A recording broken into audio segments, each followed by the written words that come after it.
मजदूरी को लेकर बिहार के दरभंगा में ऐसा विवाद हुआ कि 70 ब्राह्मणों पर संकट मंडरा गया। पूरे गांव में सन्नाटा पसर चुका है। गांव की दुकानें बंद हैं और लगभग पूरे गांव के ब्राह्मणों पर एफआईआर दर्ज हुई है। लोगों की गिरफ्तारियां हो रही हैं। दरभंगा जिले के हरिनगर गांव में विवाद मजदूरी देने को लेकर हुआ था।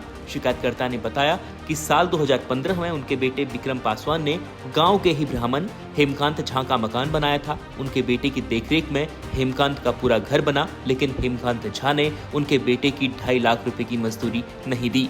उन्होंने कई बार पैसे मांगे, लेकिन उन्होंने देने से इनकार कर दिया।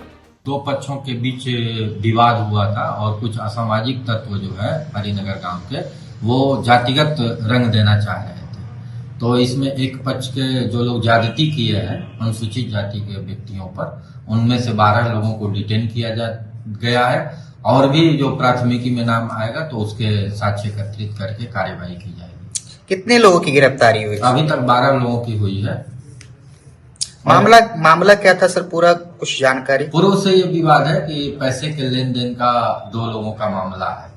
उसी में उन 2 लोगों के विवाद को जातिगत रूप दिया गया है और एक पक्ष जो अनुसूचित जाति के हैं उनके ऊपर ज्यादती की गई है। प्रथम दृष्टया यह मामला प्रकाश में आया है, तो जो भी दूसरे पक्ष के लोग हैं उनके विरुद्ध कार्रवाई की जा रही है। इन दोनों पक्षों के बीच 31 जनवरी की रात लेन देन को लेकर विवाद शुरू हुआ था। ब्राह्मणों का आरोप है कि 30 जनवरी को हेमकांत झा के बहन और बहनोई के रास्ते से गुजरने के दौरान कैलाश पासवान ने मजदूरी का बकाया लगभग 2,47,000 रुपए की डिमांड की थी और उनकी बाइक रोक दी थी, जिससे ब्राह्मण नाराज हो गए और विवाद बढ़ता चला गया। फिर 31 तारीख को पासवान और ब्राह्मण समुदाय के बीच हिंसक झड़प हुई। ब्राह्मण समुदाय के लोगों पर आरोप है कि उन्होंने बड़ी संख्या में आकर पासवान टोला पर हमला किया, जिसमें 11 लोग बुरी तरह जख्मी हुए हैं। देखिए एफआईआर हो गया है, उसमें भी एफआईआर में जो मेन वहाँ के पंचायत समिति है दयाल झा, जो मेन अभियुक्त है उसको छोड़ दिया गया है। कुछ आदमी अमित झा है उसको छोड़ दिया गया है। हमारा कहना मतलब कि जो व्यक्ति है मेन अभियुक्त है उसको क्यों छोड़ा गया, उसको गिरफ्तारी करना चाहिए, उसके नाम से एफआईआर दर्ज होनी चाहिए, उसको निर्दोष व्यक्ति को सजा नहीं होनी चाहिए। क्या लगता है निर्दोष पर भी एफआईआर हो गया है? निर्दोष कुछ उसमें निर्दोष भी है, उसमें भी एफआईआर हुआ है।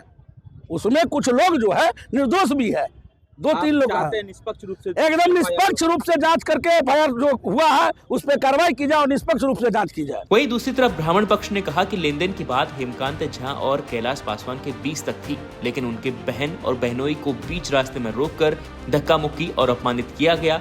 ग्रामीणों के समझाने पर भी उनके साथ धक्का मुक्की हुई, जिसके बाद यह विवाद आगे बढ़ा है। पीड़ित पक्ष का आरोप है कि मजदूरी मांगने पर दबंगों ने दलित परिवार पर हमला किया, जिसमें 11 लोग घायल हुए हैं और उनका इस वक्त इलाज चल रहा है। वहीं दूसरी तरफ अशरफी पासवान द्वारा किए गए आवेदन के आधार पर पुलिस ने 70 नामजद और 150 अज्ञात लोगों के खिलाफ SC, ST सहित गंभीर धाराओं में प्राथमिकी दर्ज की है। Bureau report, news 24।